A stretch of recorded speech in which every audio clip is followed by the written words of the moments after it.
Welcome back to The Vinyl Narrative. Now today I'm going to be reviewing the 20th anniversary reissue of Stars of CCTV, the debut album from the British band Hard-Fi. It's now available as a 2LP set on neon transparent yellow vinyl, and I'm really excited to dig into this one with you guys. In my opinion, this is one of the best debut albums from the early 2000s indie scene. It's just a solid release from the Felton-based band led by Richard Archer, and it's just packed full of dance floor ready hits. You'll recognise tracks like Cash Machine or Hard to Beat or Living for the Weekend. That was another really big song that kind of dominated radio back in the day, and to my ears they kind of still hold up. And honestly, it's kind of a no-skip album for me, so let's get into it. Now, this reissue has been hotly anticipated. The original UK copies from 2005, they were only done, there was 2 copies, both pressed in the UK, and they were only done in small numbers. It's just been out of reach for years and out of print, and you'll see kind of second-hand copies. If you manage to find one, they go for over £100 here in the UK. And it's been on my want list for like forever. I've never spotted one in the wild, so thankfully they've released a reissue of this album, a 20th anniversary edition, and it's been pressed at Optimal Media in Germany. Now, a quick note about the original 2005 copies. From what I've read about them, they were actually 2 LPs, but this reissue squeezes the main album onto a single LP, and then you have the kind of second LP reserved for like B-sides and demos. There's also a Zoetrope edition of this 20th anniversary record out there, but to be honest, Zoetropes, they've never really appealed to me. The sound quality usually just takes a hit, and I find they're a bit more kind of gimmick rather than substance, so I didn't opt for the Zoetrope edition. But if that's your thing, then fair play to you. I've just gone for the kind of standard 20th anniversary 2LP release. So as for the vinyl itself, it's pretty decent. This is the transparent yellow discs that you get with them. It's kind of like a neon effect. I pulled one of them out to show you. The vinyl itself is mostly quiet. There's that kind of that whooshing noise floor that you kind of get with optimal releases and coloured vinyl in the background. And you do get the odd crackle here and there in kind of the quiet passages, but it's nothing too distracting. It's quite nice, actually. It's what you kind of expect from Optimal Media these days. And you know, that neon yellow colour, I think it works just really well with the artwork. You know, it kind of matches up reasonably well. It kind of doesn't come across on camera there. But yeah, it's very faithful to the original, the actual artwork of the gatefold sleeve. So kind of got the nice colour reproduction on the front there, and then you've got the picture of the band inside there as if they're doing some sort of robbery on a CCTV, and then a little bit of information about the band and thank yous and the recording of the album. And there's the back cover, which obviously differs from the original because you've got that second disc there.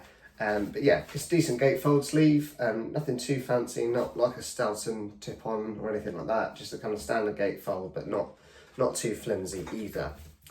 That said, they have cheaped out with some of the packaging here, and the records themselves came in these kind of paper die-cut sleeves with no rice paper in it whatsoever, so these aren't particularly great for your records, especially if you're pulling them in and out quite often, and they're going to damage it and cause a bit of scuffing, and it's not really what you expect from a £35 to £40 release these days. I think they could have at least reissued it with some rice paper sleeves, but you know, I probably won't mark them down too much for that. Sonically, it's no audiophile release, but you know, it never was in the first place. The band actually recorded it in a disused minicab office, which they ended up dubbing the Cherry Lips Hits Facility, which is a nice little name for it. But you're not getting like an Abbey Road level recording here. It's kind of early 2000s indie rock. It's gritty, it's got that DIY sound. It's also, I think, I'd imagine it's recorded on Pro Tools, which is what a lot of the releases from that time were, but it suits their sound. It's, you know, it's still quite a raw indie rock sound. But in terms of the this pressing, you do have to crank this reissue a fair bit to get some energy out of it, which is a bit annoying. It's not very dynamic, and tracks like Living for the Weekend, they probably could have used a bit more top end sparkle, if I'm honest. And the low end across this album is a little bit muddy.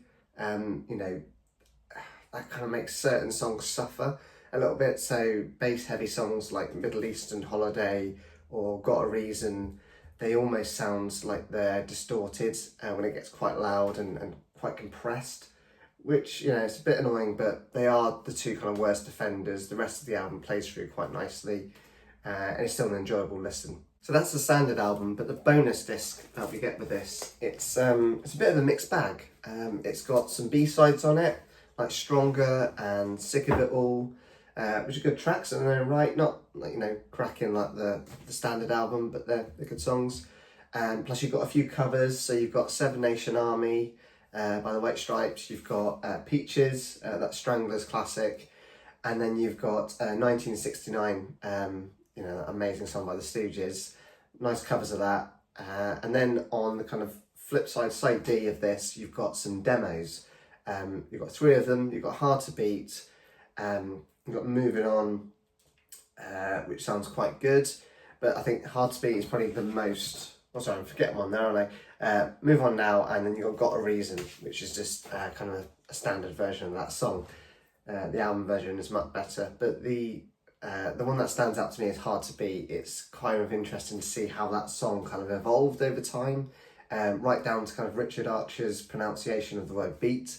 In the song, it didn't sound like it did on the final single and album version, so that's quite cool to dive into. And kind of sound-wise, the demos are surprisingly decent, actually. Side C of this disc is kind of mastered in line with the album. It's not mind-blowing, but it's nothing too offensive. I doubt I'll be revisiting this disc too often, but there's definitely some value on it. You know, it's probably aimed at the super fans, and yeah, I think it's worth a listen, but I won't be digging out too often.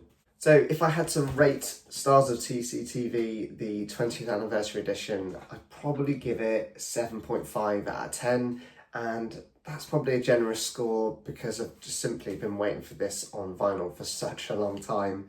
And I'm really pleased to have it in my collection, to be honest with you. You know, it's probably the most affordable and accessible way you're going to be able to pick this album up these days. So yeah, I'd say 7.5 out of 10. It's worth picking up, especially if you can get a bit of a deal on it, like below kind of £35. It's worth picking up. But yeah, let me know in the comments, are you going to be picking this one up, or are you going to hold out for an original copy? They are incredibly rare these days.